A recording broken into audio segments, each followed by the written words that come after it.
E buonasera, ben trovati a tutti i nostri amici che ci seguono sui nostri social e canale YouTube.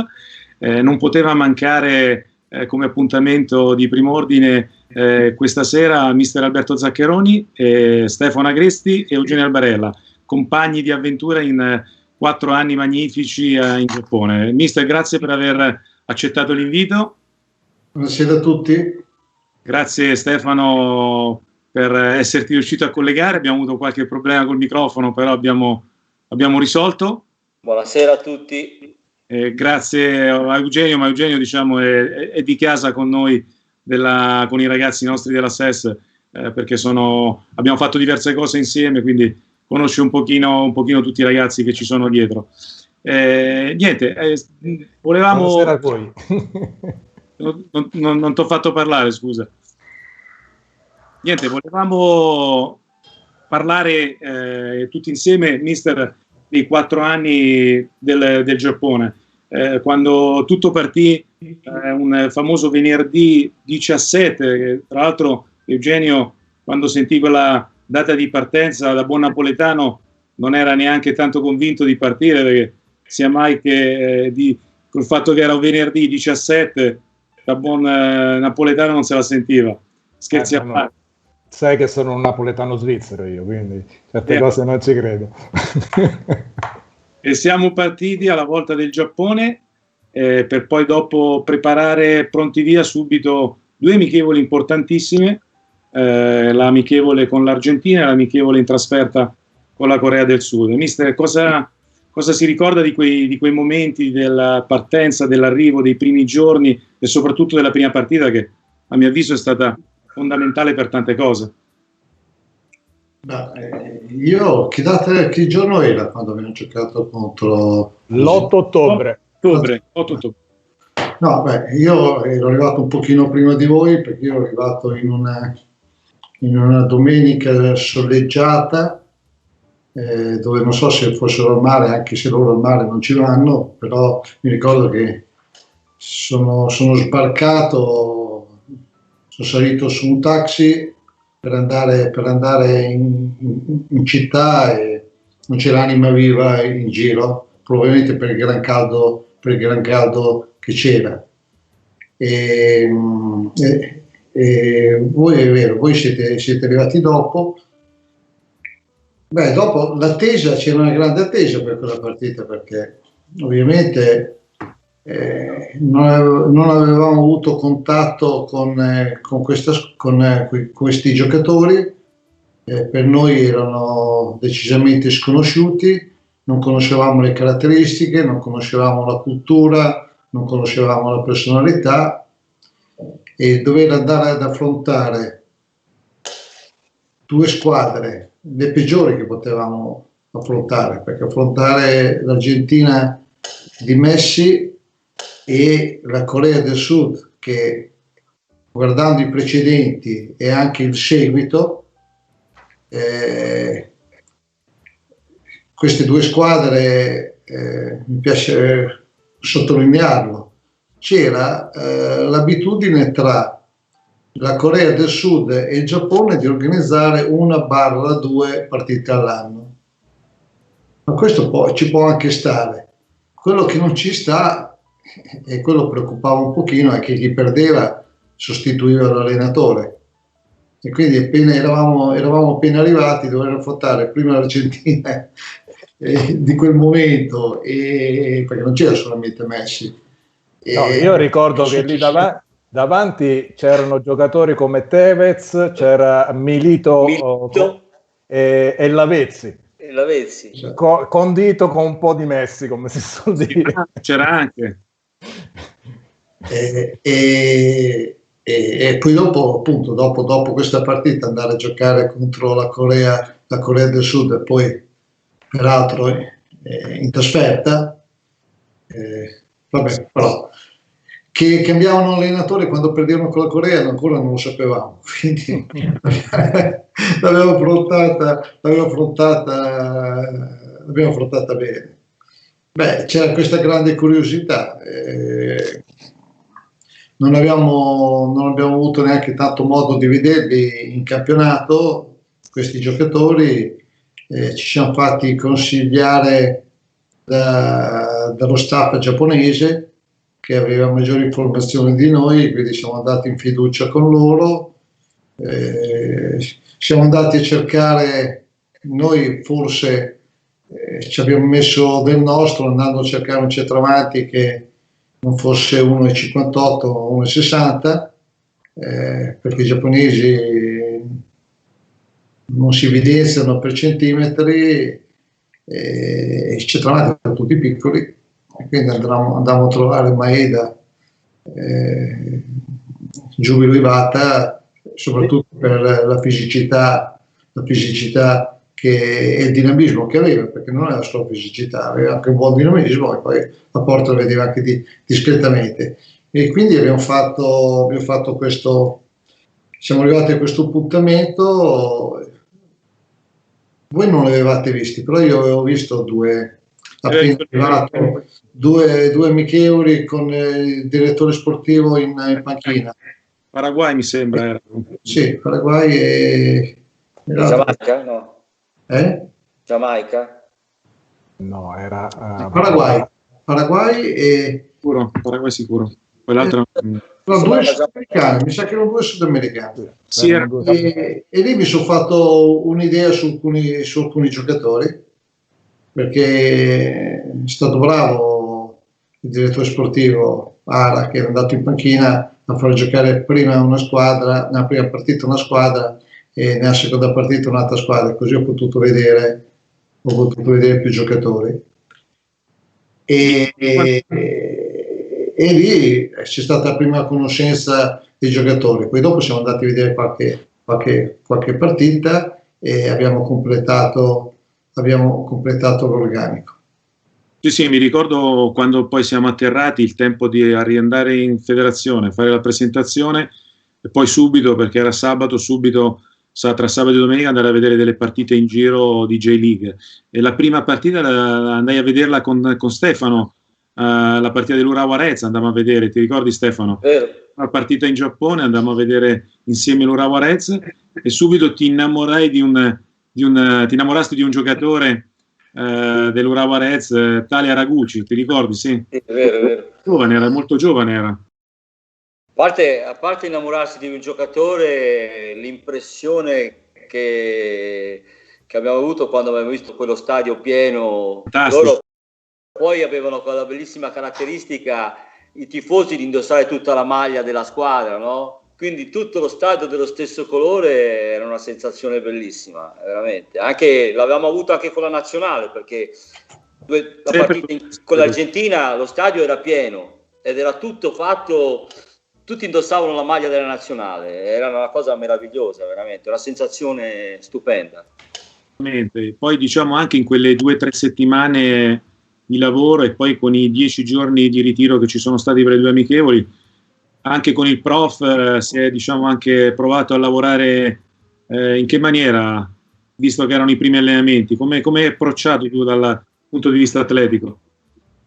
Ma sai, io parto dalla massima che il mister ci disse quando iniziamo questa esperienza, che secondo me poi è stato il sale dell'avventura, la loro cultura, le nostre idee. Abbiamo cercato per quanto è possibile di entrare a punta di piedi, ci ha permesso con questa forma mentis, con questo approccio, di capire quali potevano essere le dinamiche, cercando per quanto era possibile inserire piano piano le nostre metodiche.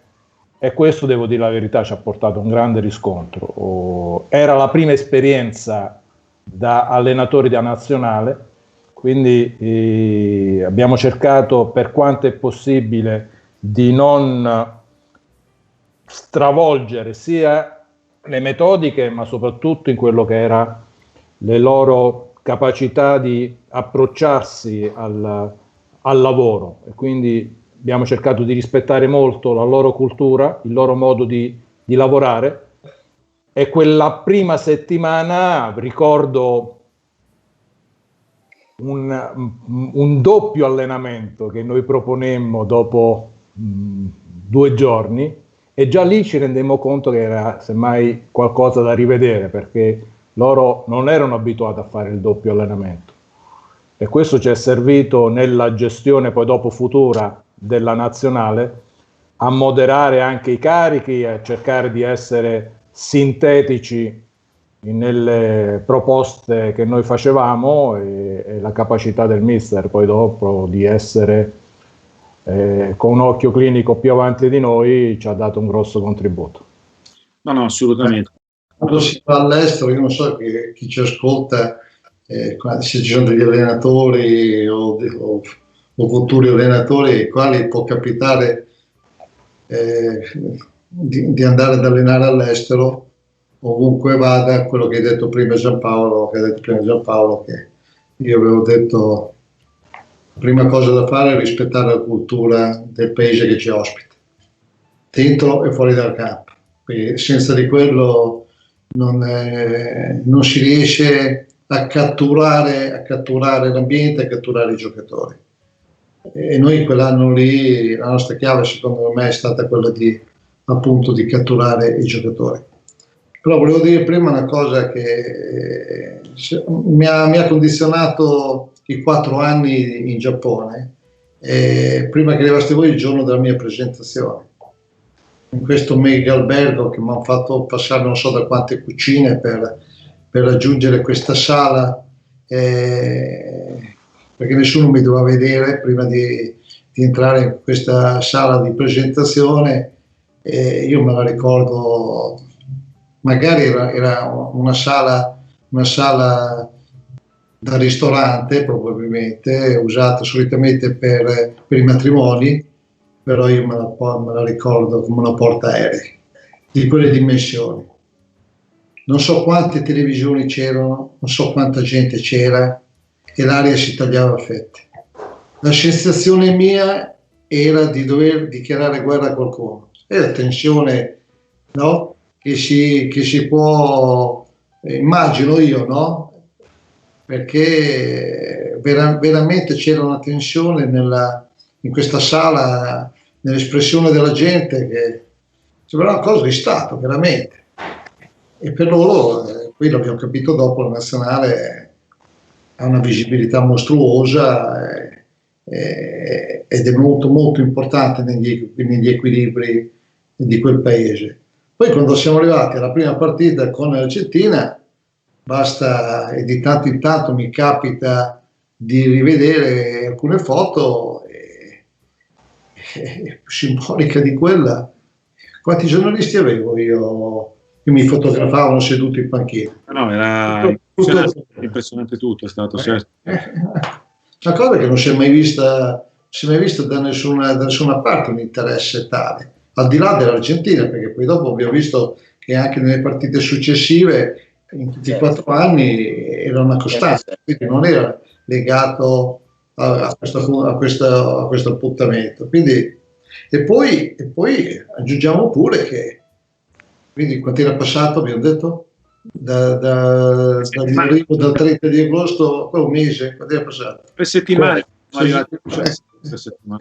Ed ero conosciutissimo, perché ovunque andassi tutti mi riconoscevano. Quindi vuol dire che le televisioni la mia immagine l'hanno fatta girare ovunque, in lungo e in largo, cosa che non abbiamo riscontrato nelle esperienze successive. Quindi per dire quanto forse probabilmente è molto più importante in quel paese la figura della nazionale in generale. No, poi appunto, mister, anche con la partita iniziale, il debutto con l'Argentina, che io sono dell'avviso che nulla viene per caso.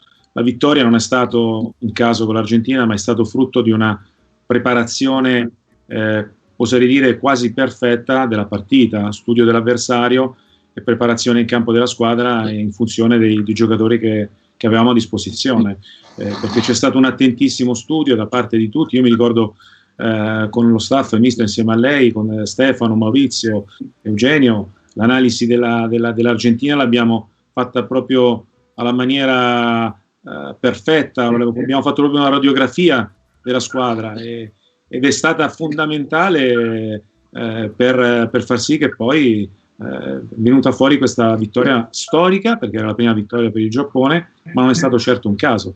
Questo penso che siate d'accordo con me in questo.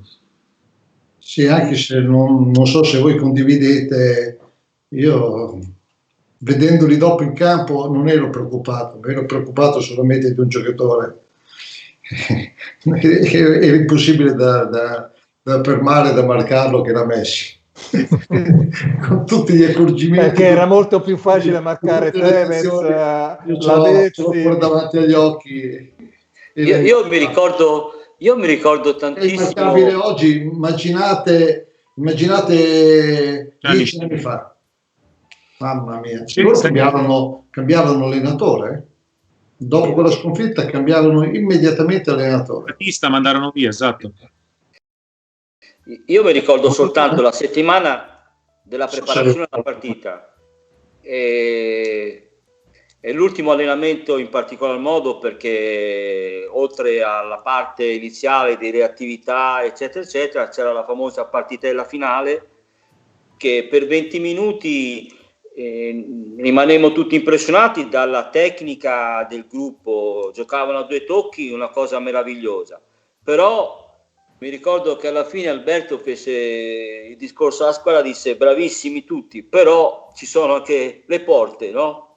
Qualche volta bisogna anche tirare in porta, perché sennò altrimenti non si vincono le partite, perché giocavano benissimo, ma giocavano tutto in orizzontale, tum tum tum tum, e non tiravano mai in porta.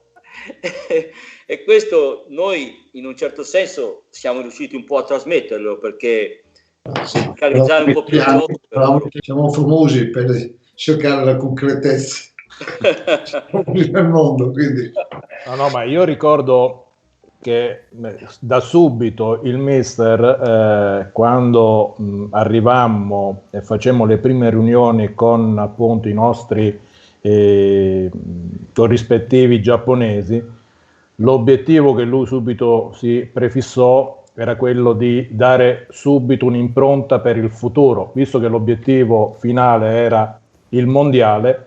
Già dai primi giorni, già dalle prime uscite, fra virgolette, nostre nell'andare a visionare il campionato, quindi a conoscere in quale realtà ci stavamo calando, il trovare alternative a giocatori che allora sembrava, se noi riuscivamo a trovare giocatori più bravi o perlomeno che potenzialmente erano equivalenti, mi sembra che dall'86 in giù c'eravamo prefissi, allora dovevamo fare delle scelte. Tant'è vero che già nelle prima convocazione contro l'Argentina facesti delle scelte che erano abbastanza forti e ti accollasti il rischio di dare subito un segnale al gruppo che poi si è determinato vincente per poi proiettarci a una competizione come era il mondiale. Ti riferisci a prima della partita o dopo la partita? No, mi riferisco che già alla prima convocazione facessi delle scelte di non convocare per esempio il capitano del mondiale o a giocatori che in qualche modo dal tuo punto di vista giustamente in prospettiva costruire e appunto però sai pronti via c'hai la partita d'esordio contro l'Argentina sì, però Eugenio, come avevo detto io, non è che possiamo guardare l'immediato. Certo, ma tanto meno la Coppa d'Asia, perché noi abbiamo pensato di costruire, noi eravamo andati lì, eravamo stati chiamati per preparare il mondiale. Certo.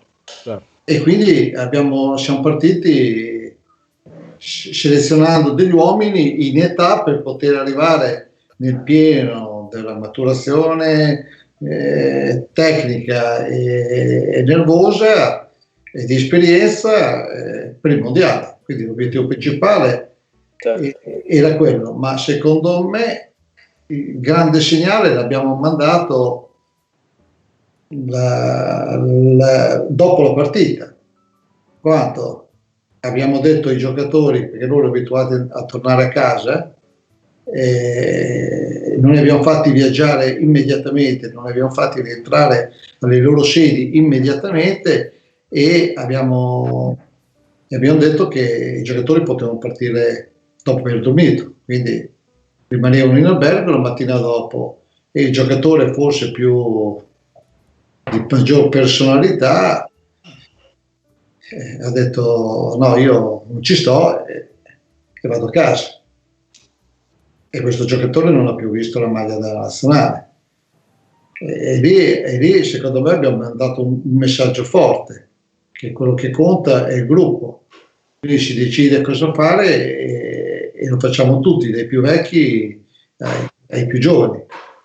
E lì secondo me abbiamo dato un messaggio, come ho detto, ben preciso, che ha dato un bel riferimento alla squadra.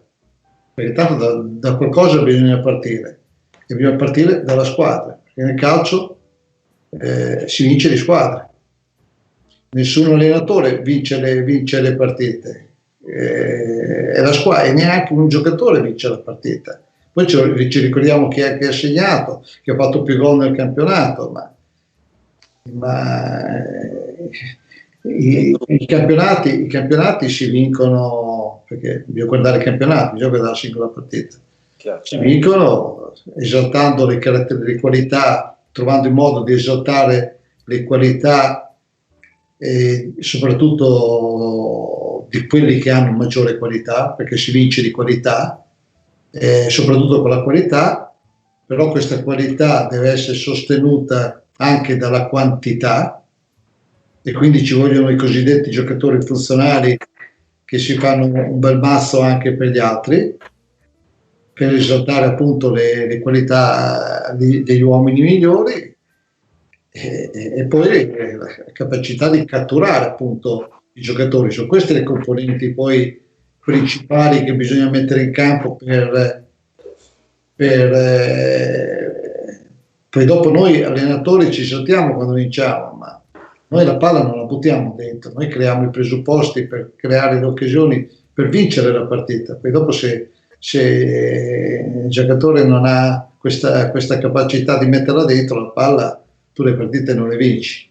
Quindi noi creiamo i presupposti, poi dopo conta la qualità dei giocatori. E l'ultima componente, visto che ci sono, che fa proprio quadrare, no, il tutto, è quando, ed è quello il segnale che sei arrivato a punto, è quando quelli di qualità ci mettono a disposizione, ci mettono anche la quantità, e da lì è lì il punto che tu ti rendi conto che la squadra, non dico è in grado di andare da sola, ma quasi. Il tuo l'hai fatto. Quando hai creato tutto questo, il tuo l'hai fatto come allenatore, poi le partite le vincono loro, perché gli interventi li fanno loro, i gol li fanno loro, però tu quando sei riuscito a creare questo ambiente qui, dove poi, come dicevo prima, prevale il rispetto dei ruoli, quindi il presidente fa il presidente, l'allenatore fa l'allenatore, il giocatore fa il giocatore, il magazziniere, perché tanto che ci siamo, diciamo che i magazzinieri do del lei a tutti per un rispetto di ruoli, ai medici do del lei, ai massaggiatori do del lei, al custode do del lei, ma non perché io non sono il responsabile del magazzino, se manca una maglietta il responsabile è il magazziniere. Noi siamo i responsabili della prestazione della squadra, però non siamo i responsabili e i padroni di tutto. Quindi nel rispetto dei ruoli, quando vige il rispetto dei ruoli, poi dopo diventa tutto più semplice. Sì, però sì, quando arrivi in una squadra ex novo. No, certo. Poi abbiamo non è mai così, soprattutto i giocatori che sono lì da tanto, che hanno ottenuto dei successi, tendono un pochino a fare un po', a volte, non sempre, ma a volte fare quello che si siete autorizzati a fare qualcosa di diverso, e magari richiedono di di essere tollerati più degli altri, e che non va assolutamente bene. Io ho dato un seguito a quello di loro, perché il resto nel calcio, 40 anni di calcio mi hanno insegnato che poi dopo il resto viene tutto dopo. No, assolutamente. Poi stavamo appunto dicendo, poco tempo per la preparazione comunque delle due partite, Argentina e Corea del Sud, e poi abbiamo avuto anche lì poco tempo, 2 mesi, per prepararci per la partenza per il ritiro della Coppa d'Asia, che anche lì ci sono state problematiche in alcuni ruoli dove ci sono stati degli infortuni, con vedisi i 2 centrali difensivi, Nakazawa e Tullio, infortunati, e lì abbiamo dovuto trovare delle alternative valide, allo stesso tempo giovani in prospettiva futura per i mondiali. E lì, Stefano, ti ricordi l'ultimo mese a ridosso della preparazione, quando abbiamo incominciato a visionare Maya Yoshida, che giocava all'epoca nel Vello?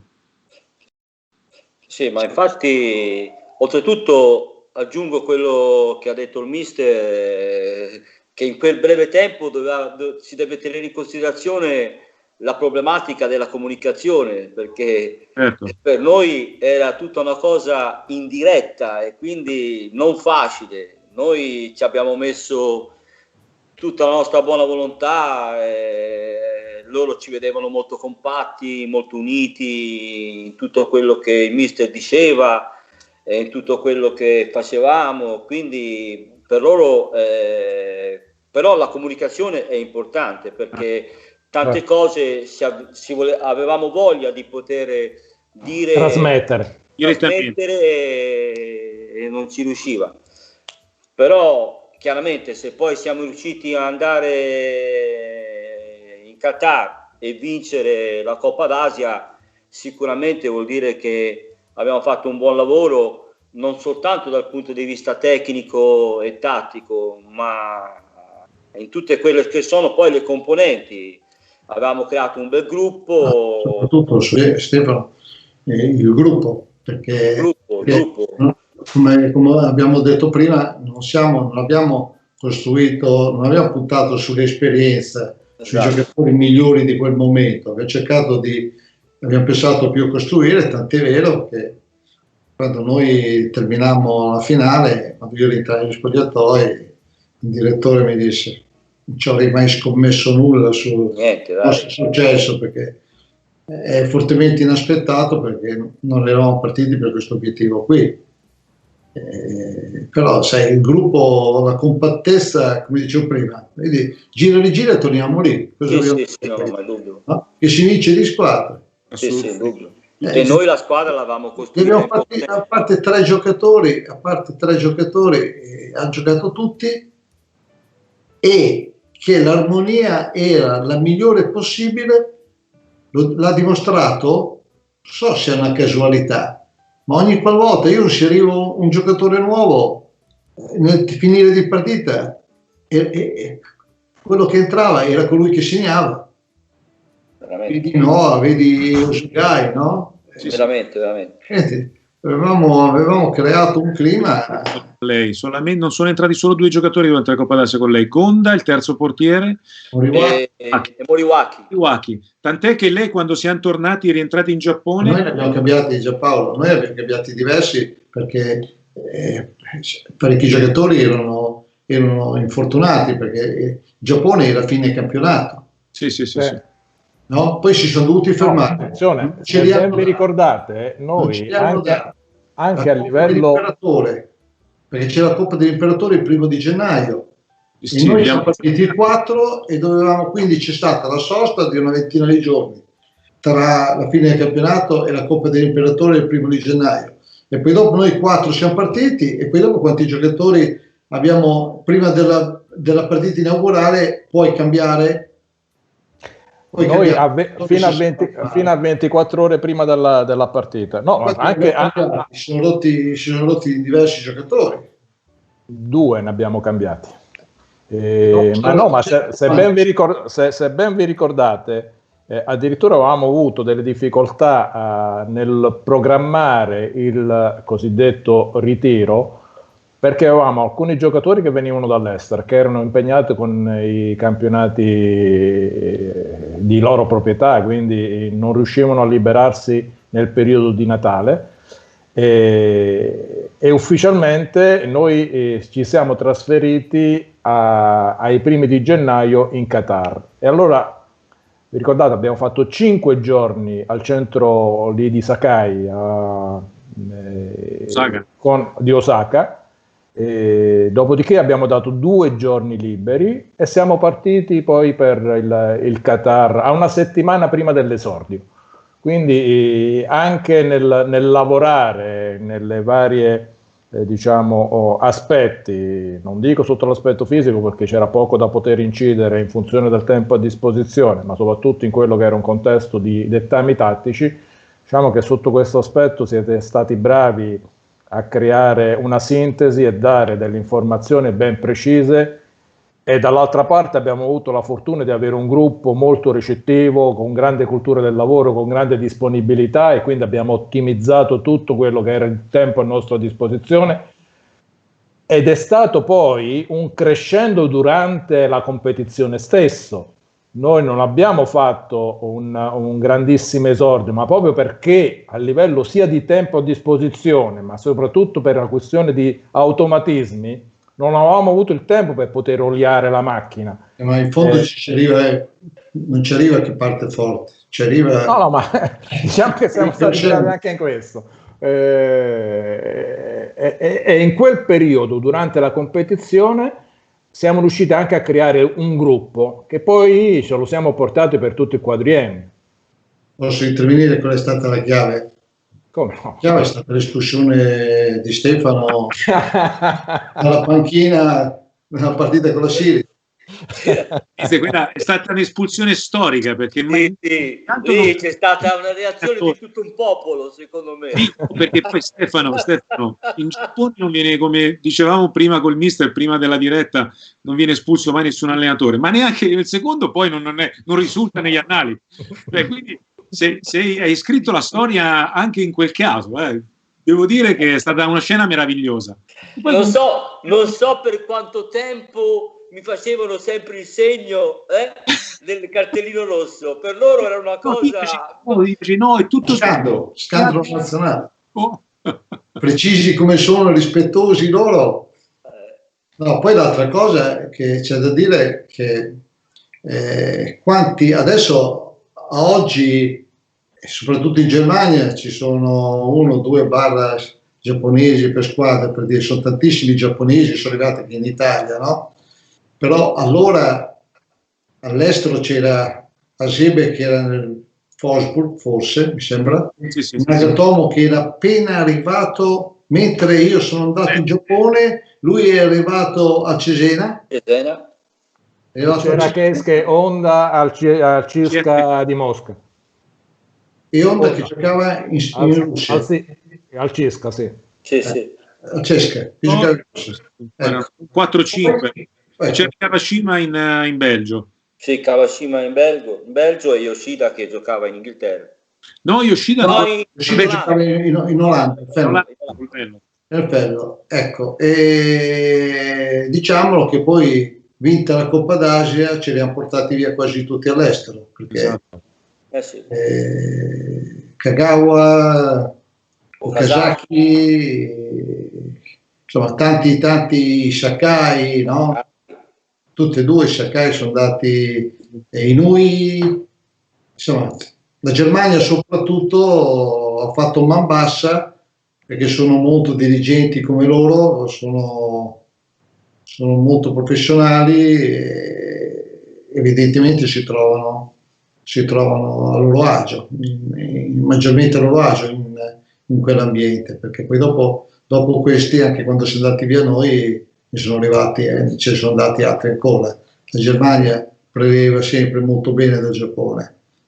Diciamo che sono anche meno vincolati dalle regole federali, perché loro affidabili. Hanno solamente l'obbligo di far giocare 5 tedeschi, poi non hanno vincoli di extracomunitari, e quindi per loro è un'opzione, una possibilità di poter, fra virgolette, rischiare gli investimenti asiatici. Ad esempio in Italia è molto più difficile perché rientrano negli extracomunitari e quindi evidentemente non ci accolliamo il rischio di andare a vedere un calcio così lontano. Diciamo anche, visto che stiamo parlando di giocatori giapponesi, facciamo un po' il quadro sulle loro, insomma, sulle loro caratteristiche, no? Ci sono dei giocatori che quando gli avversari calano loro mantengono l'andatura, no? Hanno questa grande resistenza alla velocità, sono molto reattivi, hanno un grande riuso elastico, hanno una grande capacità aerobica e quindi sono sicuramente atleti di grande disponibilità verso il lavoro e c'è grande soddisfazione ad allenarli. E poi sono tecnici, sono dinamici lo sono diventati perché erano abituati a giocare solo con la palla, poi dopo hanno anche imparato a muoversi, a farsi dare la palla anche sulla corsa, ma purtroppo non hanno i loro difetti sono, che io non so se chiamarli difetti, no? Una sì, che hanno poca fisicità, quello sicuramente. L'altro difetto che mi viene in mente è che non posseggono la malizia. No? Loro non cercano mai la furbata, non hanno mai punto il regolamento. E nel calcio quando vai a combattere contro le squadre sudamericane e quelle europee, il fallo tattico non esiste. Qualcosa paghi, insomma, no? Il fallo tattico non esiste. Stefano, attento che sbatti sul microfono. Ok. No. Come? No, tornando alla cavalcata della Coppa d'Asia, dopo che appunto, come diceva lei, mister, siamo partiti piano piano, è stato un crescendo di partita in partita, le prime due con difficoltà contro Siria e Giordania, la terza contro i campioni d'Asia uscenti dall'Arabia Saudita abbiamo vinto molto bene 5-0, pronti via, quarti di finale contro il Qatar, squadra di casa, squadra che Qatarini reali pochi, tanti naturalizzati. È stato un banco di prova, una partita difficilissima. Quasi tutti. È una partita che è stata decisa non a caso alla fine, perché è stata combattutissima.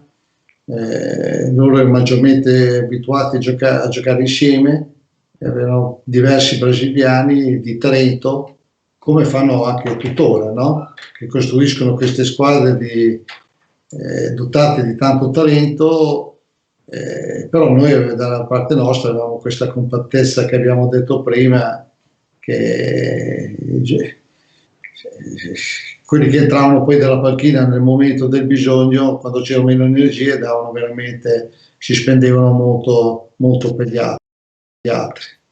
Ti ricordi anche quando siamo andati in svantaggio al secondo tempo, c'è stato lo svantaggio, allo stesso tempo abbiamo perso il giocatore, abbiamo preso doppia munizione. Siamo andati sotto di un gol e sinceramente loro era veramente una buona squadra. Noi non eravamo proprio completamente a conoscenza del materiale a disposizione che avevamo. E quella è stata un'ottima occasione perché siamo riusciti a vincere, come diceva giustamente il mister, ci ha fatto vincere un giocatore che è subentrato dalla panchina, che non so come faceva a essere lì in quel momento, che era un terzino, e ha fatto gol sul secondo palo a pochi minuti dalla fine dei tempi supplementari. C'erano in quell'azione a tempo scaduto del gol decisivo, c'erano 5 rigori per noi. Cagava, li buttavano giù come dei birilli, l'arbitro fischiava mai. Bisognava buttarla dentro a forza. Forse la squadra di casa era un pochino sostenuta, no? Cosa ci faceva i no lì? Io quando ci guardo ancora, quando faccio vedere ai miei amici, non ci credono. Ma questo non è una partita di calcio, insomma, c'è un trucco dietro, incredibile. Assolutamente, è stata una grande prova di carattere quella partita, perché veramente 20 minuti dalla fine, 25 mi sembra c'è stato il gol e l'espulsione, stai sotto 1-0, pubblico è tutto contro, con tante altre cose contro per non... Io credo che tutte le partite, non c'è a parte quella con l'Arabia Saudita che avevamo già passato il turno e dipendeva se passare per primo o secondo, però tutte le altre partite sono state da Cagliopalma, perché sia la prima partita con la Giordania 1-1, con la Siria 1-1 e poi dopo abbiamo incontrato il Qatar, poi finale con la Corea, tra gli storici della Corea siamo in vantaggio noi, sempre una guerra con il 90esimo e poi andiamo ai rigori e Australia in finale lo stesso ai tempi supplementari. È tutta una partita. Oramai secondo me avevamo trovato anche una forma, diciamo così, d'allenamento mentale alla sofferenza, no? Noi la finale, correggimi se sbaglio Eugenio, mi ho fatto la conta, Esattamente, perché poi ho messo in campo i giocatori che in conseguenza di tutte queste partite ravvicinate, queste battaglie, ad arrivare appunto soprattutto le ultime due, quelle col Qatar e con la Corea, l'avversaria storica, no? La battaglia fisica e di conseguenza energetica contro il Qatar è stata veramente molto molto dura. Che io ricordo proprio l'ambiente che abbiamo affrontato con una squadra che era la squadra di casa che aveva organizzata, che proprio in quei giorni, se vi ricordate, era stato ufficializzato l'assegnazione del mondiale. E quindi con un'euforia intorno pazzesca, con una struttura che si era già creata per poter proiettarsi a far crescere tutto il movimento, quindi con una nazionale già atipica, usiamo questo eufemismo, nella struttura dei giocatori, con uno staff quale quello di Metz, che era in quel momento, soprattutto in quelle latitudini lì, fra i più importanti, perché aveva allenato il Senegal, aveva fatto benissimo in Coppa d'Africa, aveva poi una struttura dei preparatori che, vi ricordate, erano coordinati da italiani, quindi erano già non convinti, però avevano creato tutti i presupposti per poter vincere quella competizione, perché gli avrebbe dato un ritorno di immagine in prospettiva del mondiale molto molto importante. Quindi è stata una battaglia su tutti i punti di vista, e l'aver vinto in quelle condizioni, in inferiorità numerica, veramente ci ha portato poi dopo, e secondo me è stato anche un vantaggio poi dopo ritrovarci in semifinale i nemici storici del Giappone, perché ha compensato a livello nervoso quello che noi avevamo perso a livello fisico con la battaglia del Qatar. E anche lì poi dopo nello sviluppo diciamo che evidentemente il buonsenso e la tua capacità di gestire al meglio il gruppo ci ha portato poi dopo a fare secondo me anche una buona partita contro la Corea, perché non ci dimentichiamo che noi a 20 secondi dalla fine dei tempi supplementari vincevamo 2-1, no? Esatto, ha preso su gol su punizione prendemmo gol su punizione, e lì veramente mai come in quel momento, almeno io vi racconto la mia sensazione, ci siamo presentati tutti quanti abbracciati a bordo campo, ma con la convinzione e con la rabbia che non volevamo mollare assolutamente nulla, perché ci sembrava che ci stavano strappando qualche cosa che ci apparteneva alla finale. E quindi inconsciamente, veramente, tant'è vero che quanti rigori hanno sbagliato la Corea in quella partita lì. Cioè, siamo con il soffio del vento, con la volontà, li abbiamo spinti noi fuori dalla porta. Almeno ricordo come fosse oggi, veramente quello stato d'animo, che non potevamo sbagliare quell'obiettivo. E poi il discorso della finale è che loro secondo me erano più forti più forti, soprattutto poi fisicamente. Era una partita molto molto complicata quella con l'Australia.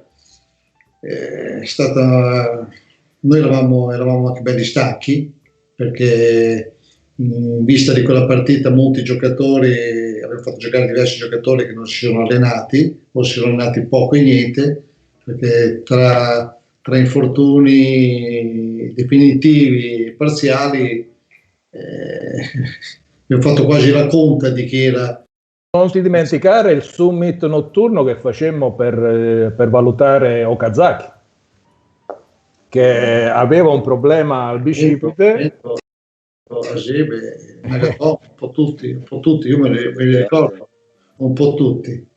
Comunque è andata bene anche quella, con un gol all'ultimo minuto, che eravamo in difficoltà, poi abbiamo fatto un cambio, Stefano ha suggerito di spostare Nagatomo un po' più avanti, 20 metri più avanti, e proprio da un bellissimo cross di Nagatomo il nostro centravanti lì, noi lo chiamiamo Chusson, io credo che abbia fatto il gol più bello che abbia mai visto, al di là dell'importanza legata alla partita, perché ha deciso la situazione della Coppa d'Asia. Io non ho mai visto colpire una palla da fondo campo, piegarsi, abbracciarla, colpirla così alla perfezione e metterla nell'angolino. Schwarzer si chiamava, il portiere del Chelsea, no? Schwarzer. Sì, il portiere del Chelsea. Sì, ma ha fatto la finta di andare incontro, di andare sul primo palo. Neil, se non ricordo male, ci ha bloccato, è andato a coprire il primo palo, lui invece è rimasto da solo all'altezza dell'area di rigore e ha fatto quel gesto tecnico che tutti dalla panchina abbiamo detto no, perché noi volevamo che lui quella palla la controllasse, poi certo. E abbiamo detto no, poi ha fatto gol, sì. Però mister ci devi raccontare No, forse volevo dire intanto che c'è in mente, perché chi ci ascolta secondo me ha fatto un po' il legame tra quello che abbiamo vissuto noi, per farsi un'idea di come sarà il mondiale, come sarà organizzato il mondiale in Qatar, no? Certo. Visto che tra pochissimo con la nazionale italiana saremo impegnati in quel mondiale. Sicuramente sarà organizzato, diciamolo subito, diversamente. Non credo che noi eravamo 4 gironi da 4 e hanno occupato solo 4 alberghi, perché in ogni albergo c'erano 4 squadre, una al primo piano, una al secondo, una al terzo, una al quarto. Ricordate quando perse l'Arabia Saudita, perse, e la mattina incontrai l'allenatore con la valigia che era già in partenza. È vero. e quindi sarà cambiata la città, sicuramente avranno fatto lo stadio, probabilmente sarà sempre quello. È cambiato tutto. Ma se ben ti ricordi, noi in questi 4 anni del Giappone, poi per diversi motivi ci siamo ritrovati più volte a ritornare in Qatar per preparare le partite. Ogni volta che siamo ritornavamo a Doha, vedevamo una città che si stava trasformando, e quindi sicuramente, come dici tu, ad oggi ci sono delle potenzialità in quella realtà, tant'è vero che è diventata sede di ritiri di top club europei, no? In periodi invernali, perché adesso sia a livello alberghiero sia a livello di attrezzature e di strutture sportive può ospitare tranquillamente top club e realtà di altissimo profilo. Però noi in quel periodo, giustamente come dicevi tu, l'organizzazione aveva concentrato i 4 gironi in 4 alberghi diversi e convivevamo nello stesso albergo con le squadre avversarie. E diciamo, sotto certi aspetti è stata anche un'esperienza nuova che ci ha permesso anche di di vedere le cose con ottica diversa, no? Perché noi venivamo dalla cultura, soprattutto nostrana, italiana, dove il ritiro diventava un bunker, e ci dovevamo invece preoccupare in quella realtà di trovare i momenti e gli spazi giusti per avere un po' di tranquillità nostra, e anche in questo siamo cresciuti. Poi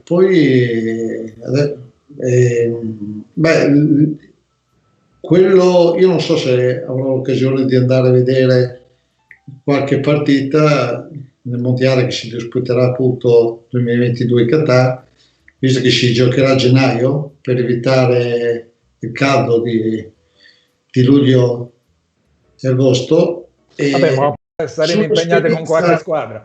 Come? Sì. Può darsi che saremo impegnati con qualche squadra. Anche perché quella terra se non c'è due senza tre, visto che ne abbiamo fatti due. Sto pensando, il problema grosso che ho visto per chi pensa di andare a vedere la partita o le partite sarà il traffico.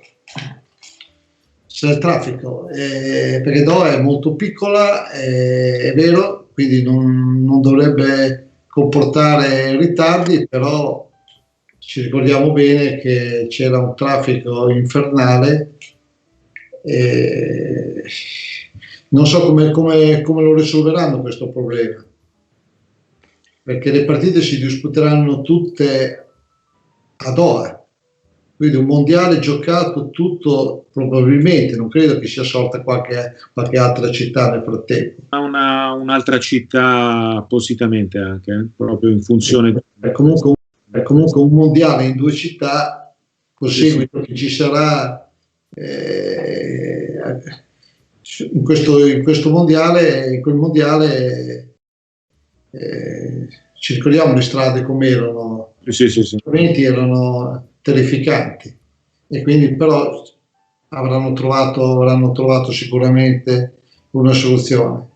Però diciamo, non so quanto tempo abbiamo, però diciamo che questa nazionale, soprattutto a noi, ha regalato grandi soddisfazioni, no? Oh, assolutamente, mister. Dopo la grandi soddisfazioni e grandi gratificazioni. E soprattutto al di là dei risultati, perché abbiamo disputato due coppe, una la Coppa d'Asia, poi abbiamo siccome l'Asia è enorme, c'è un'altra Coppa d'Asia, la Coppa d'Asia dell'Est o la Coppa d'Asia dell'Ovest, e noi ovviamente abbiamo partecipato alla Coppa d'Asia dell'Est e abbiamo vinto anche quella in finale in casa della squadra di casa della Corea del Sud, sì. E quindi su due coppe abbiamo centrato due primi posti, dopodiché siamo andati in Confederation Cup e lì la nostra migliore prestazione è stata sicuramente quella contro l'Italia, dopo l'Italia di Prandelli, dopo 20 minuti circa, mi sembra, correggetemi se sbaglio, eravamo sul 2-0. Sembrava non ci fosse partita, tant'è vero che Prandelli sostituì Aquilani per una questione tecnica di equilibrio della squadra dopo 20 minuti, no? Con Giovinco, e no, non credo con Giovinco, con Giaccherini forse. Titolare, mister. Giovinco mi sa che entrò alla fine. No, non vorrei sbagliarmi, ma mi sa che il cambio... Una sostituzione anomala, perché difficile, ho mai visto in nazionale un giocatore che viene sostituito dopo 20 minuti, perché non apprendevano mai. E poi dopo, come dicevo prima, a noi in quella cultura manca la malizia, e sul calcio d'angolo abbiamo preso quel gol di Biagio, no? Comunque, no, De Rossi. È una partita che dominata, ma all'ultimo minuto si è riusciti a perderla. Prima caso sempre di malizia. Sul calcio d'angolo perché Maeda è andata a bere l'acqua. Perché in Giappone si fermano. Perché in Giappone si fermano. Sul calcio d'angolo vanno a bere. Dopodiché abbiamo fatto, prima del mondiale, siamo andati a fare delle amichevoli ed eravamo convinti al mondiale, dove non abbiamo superato la prima fase, pensavamo decisamente, io perlomeno ero convintissimo di essere molto protagonista, perché il pre-mondiale ci ha visti fortemente protagonisti, andando a vincere, al di là della partita fantastica con l'Italia, siamo andati a vincere in casa della Francia di Deschamps, siamo andati a pareggiare 2-2 in casa dell'Olanda e siamo andati a vincere 3-2 in casa del Belgio, che è la stessa nazionale titolare di riserve di oggi.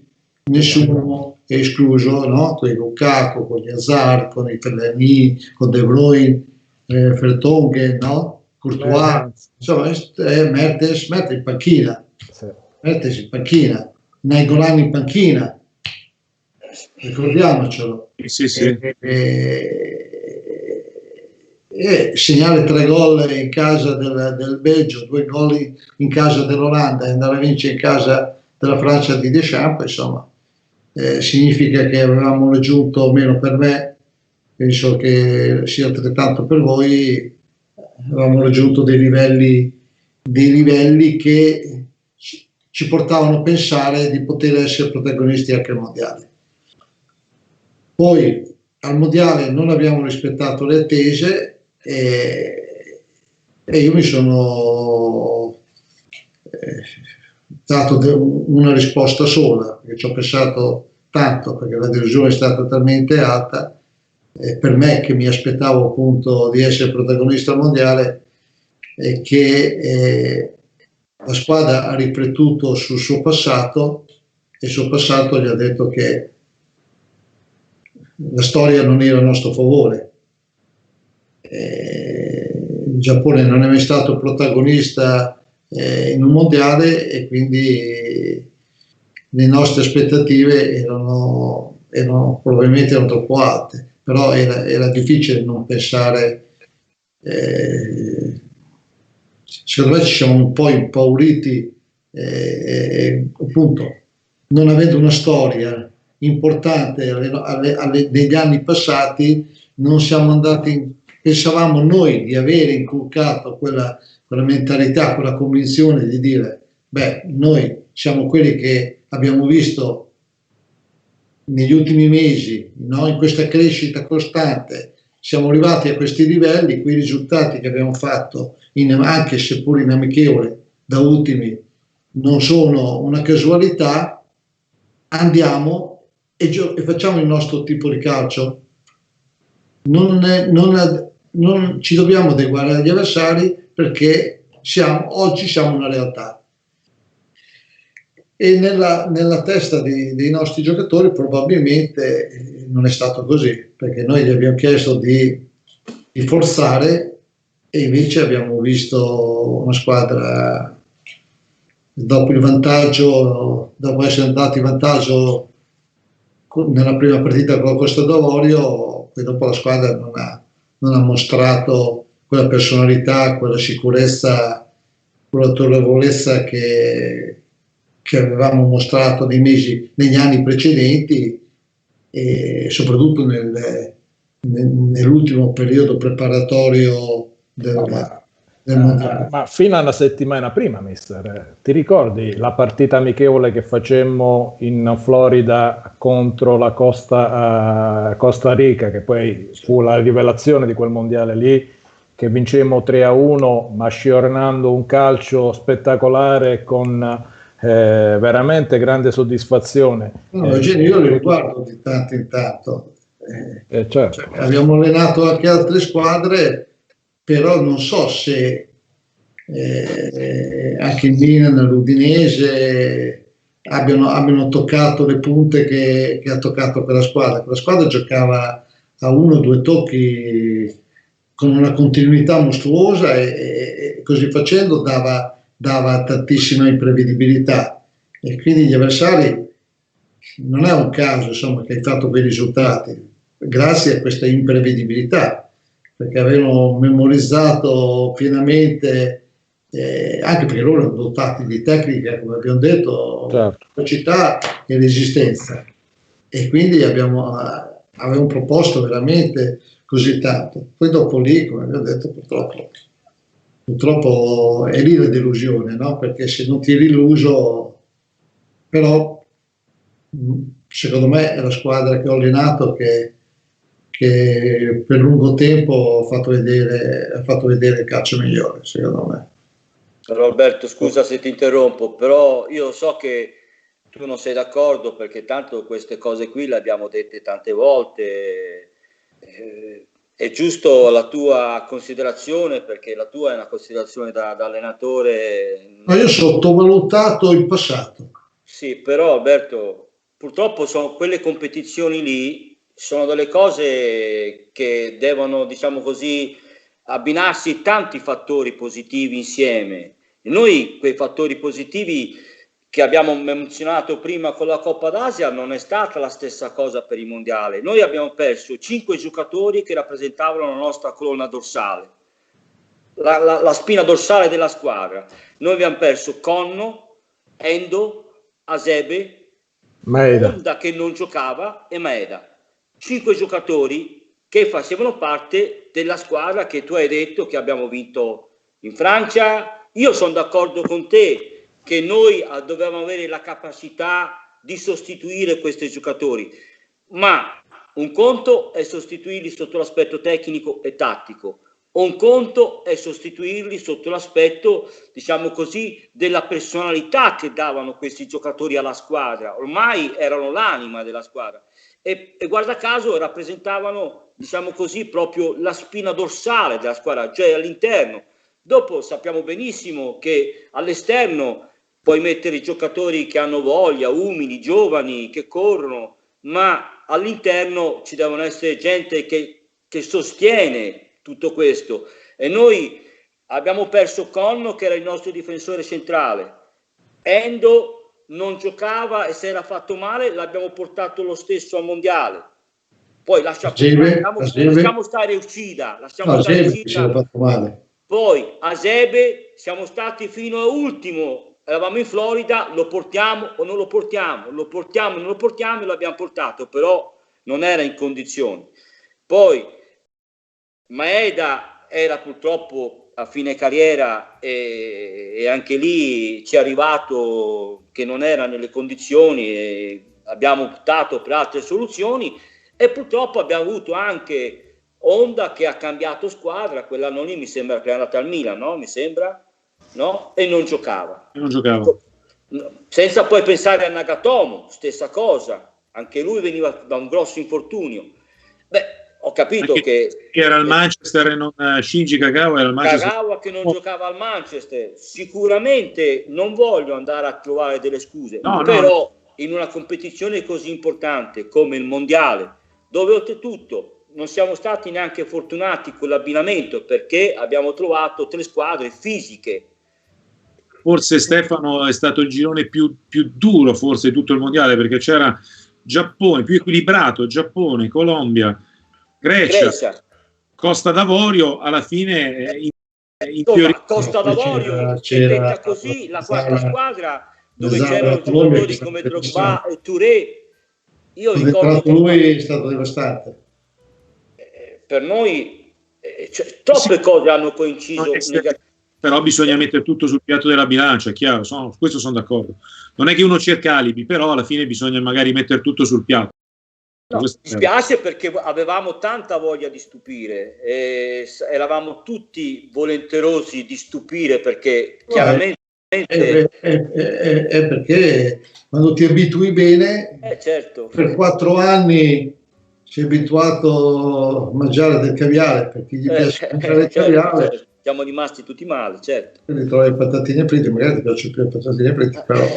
È una cosa che almeno a me, ma penso che anche a voi, ha insegnato quell'esperienza del mondiale lì, che ci sono delle competizioni che a livello nervoso ti succhiano tante energie. La personalità è fondamentale. E quindi avere personalità, avere un gruppo, tant'è vero che, tolto poche eccezioni, il mondiale non la vince la migliore squadra nel gioco, ma quella che è formata da un gruppo di grande personalità, di grande esperienza internazionale, che riesce a gestire la pressione e le energie nervose che ti consuma un mondiale, perché la visibilità a quei livelli per 20 giorni, dove la pressione ce l'hai costantemente in ogni secondo della giornata, se non hai uno spessore, un carisma, una capacità di gestire questa componente qui, ti porta a svuotarti e a presentarti a volte impreparato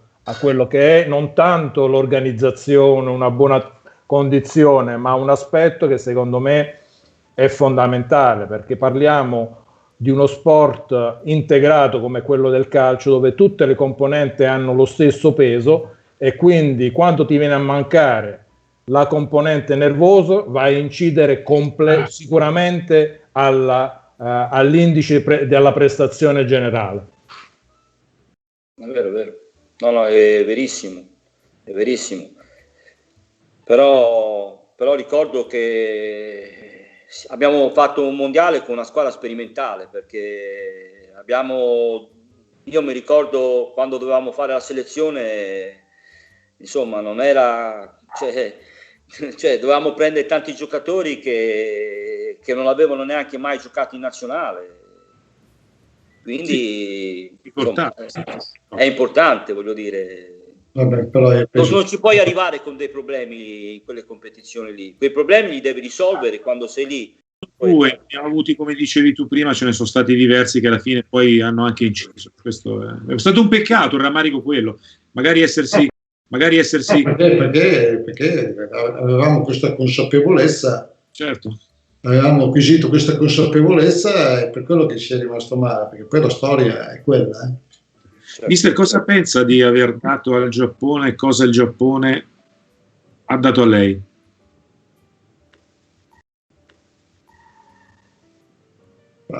Loro, io, come ho detto prima, ho sempre pensato che si vinca di squadra, perché la storia mi ha insegnato che si vince di squadra, e quindi trovarmi in una squadra che ha come cultura di base, no? Al primo posto nella costruzione della squadra, quella di giocare tutti insieme, mi ha messo sicuramente nelle condizioni migliori per poter lavorare. Ma non so, forse mi ha tolto qualcosa, perché abituato con questi qui che si compattano così, che si aiutano l'un con l'altro. Dopo abbiamo visto altrove che non è quasi mai così, se non in un momento, non so, finale, no? Di un campionato, di una competizione, che allora tutti si compattano, si mettono tutti a disposizione, no? Ma non si parte così. Invece in Giappone, a differenza di...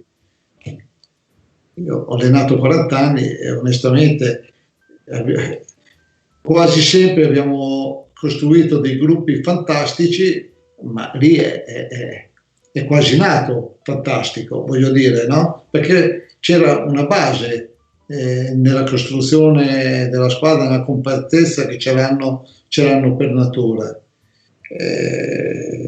Io sono rimasto, sapete perfettamente, siamo andati via che facevamo altro che piangere, anche nell'aereo quando sono le partite, quando mi hanno accompagnato il portellone, perché sono venuti al portellone con le telecamere. Sono venuti il capitano e Uchida a salutarla, a portarle le valigie, invece di andare in vacanza, che dopo una settimana dovevo riprendere il ritiro con le squadre, rispettive squadre in Germania, sono venuti, è stato poi anche l'accoglienza della gente, no? Che voi siete arrivati la mattina, no? Se non sbaglio, no? Ecco, noi siamo arrivati la sera e la gente era ancora lì che aspettava che arrivassimo noi col nostro aereo. Io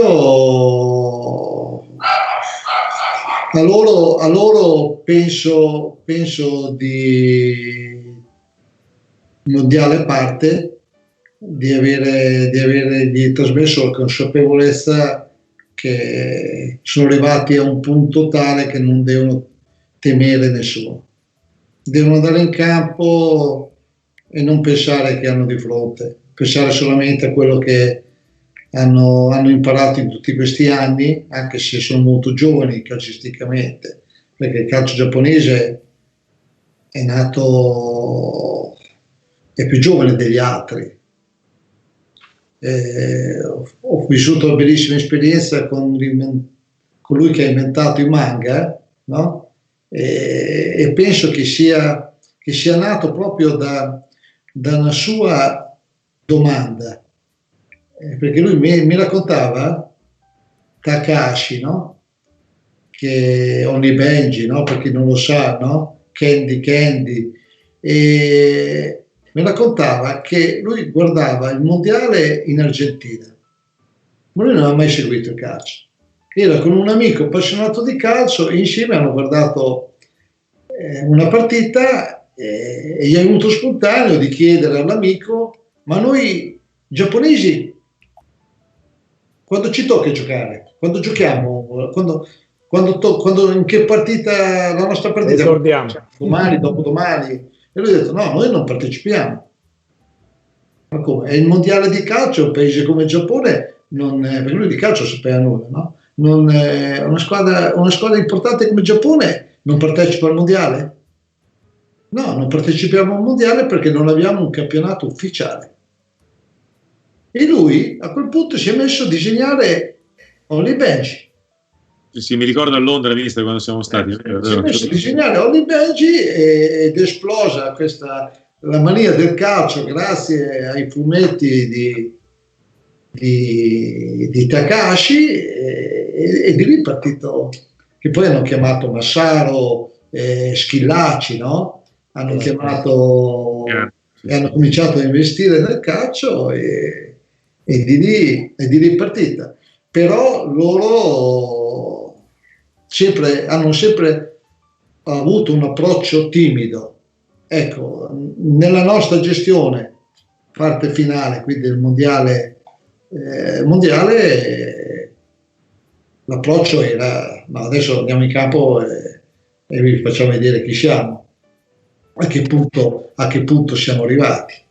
Poi purtroppo, come ho detto prima, nella competizione più importante, quindi come avevi studiato bene, no? Sei stato il più bravo della classe tutto l'anno, poi dopo arrivi davanti all'esame finale che ti puoi prendere dal panico.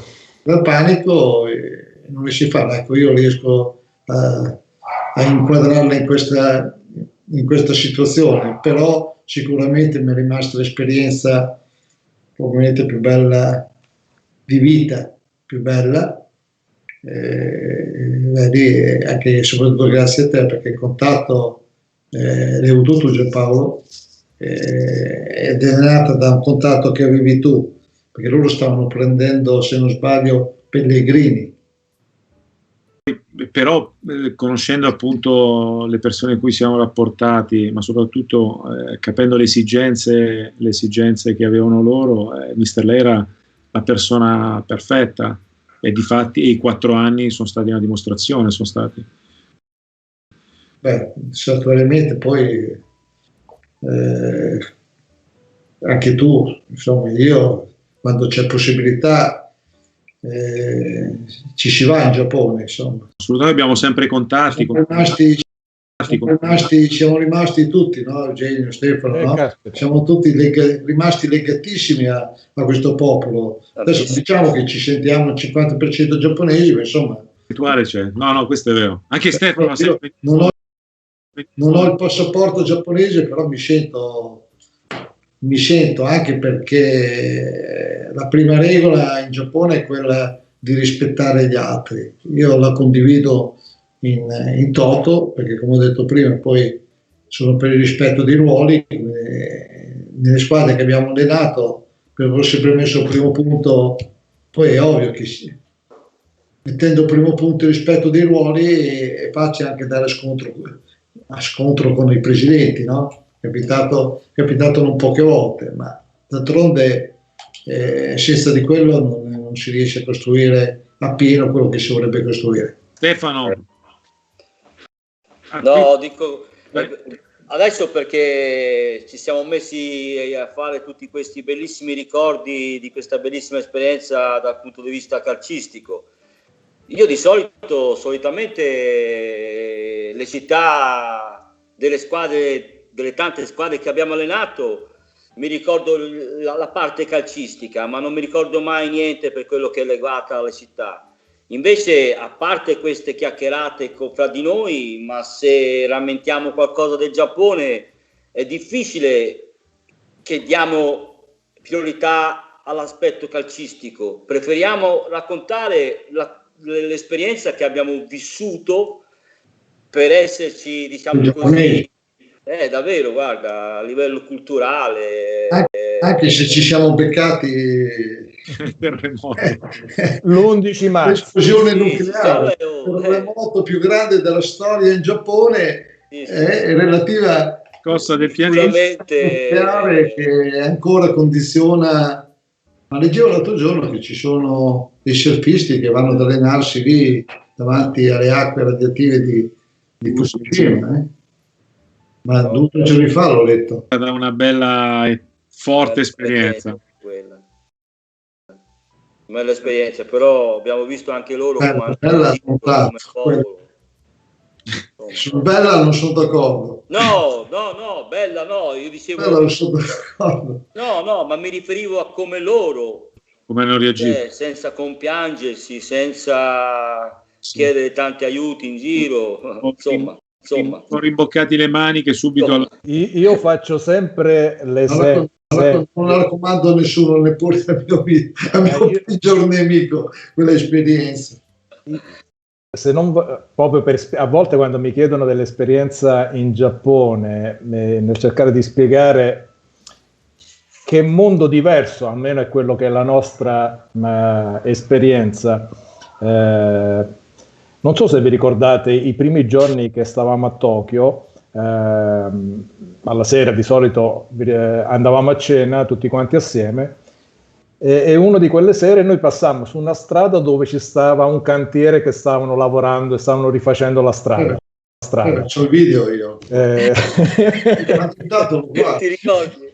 Guarda, veramente quando si parla di squadra, organizzazione nei minimi particolari, dove c'è, oltre agli omini che facevano il lavoro sporco in quello che era il rappezzo della strada in quel momento lì, c'era l'addetto a coordinare il traffico pedonale, c'era l'addetto in qualche modo a tenere, diciamo, pulita la zona del cantiere, e mi ricordo questa scena dove noi, non so quanto tempo siamo stati a cena, al ritorno non c'era più niente, tutto a posto. Nel passare più o meno in quella zona lì, mi ricordo io o Maurizio dice: ma guarda che abbiamo sbagliato strada. Cantiere, qua c'era il cantiere. E invece in giro di 2 ore avevano fatto i lavori e avevano praticamente fatti talmente perfetti che non avevamo i punti di riferimento dove c'era stato il raddoppio. Incredibile.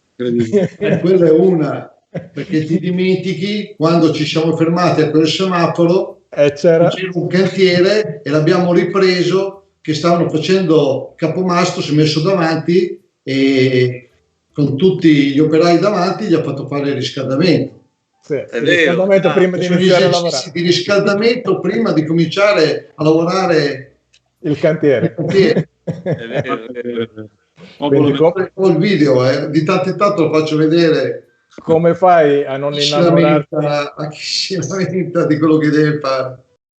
Di quella cultura e di quel paese lì? Diciamo che veramente siamo stati fortunati a vivere quell'esperienza, e che diciamo anche nel nostro piccolo che loro sono stati fortunati a scegliere, forse, cioè, sicuramente l'allenatore è uno staff che nella mentalità era molto vicino a loro, insomma, quindi diciamo che ci siamo trovati. Assolutamente. Mister, io non so come ringraziarla, è stata una piacevolissima conversazione, è sempre un piacere rivedervi, ogni tanto ci sentiamo, magari con Stefano un po' meno, perché mister Stefano c'ha già tanti nipoti, poi adesso un nipote nuovo in arrivo, una nipote in arrivo, quindi facciamo tanti auguri e speriamo di vederci presto a settembre come da programma, dai, speriamo. Eugenio, grazie infinite, con te vabbè, sei di casa. Grazie a voi. Grazie. Mister, grazie. Buona serata. Grazie a tutti. Ciao.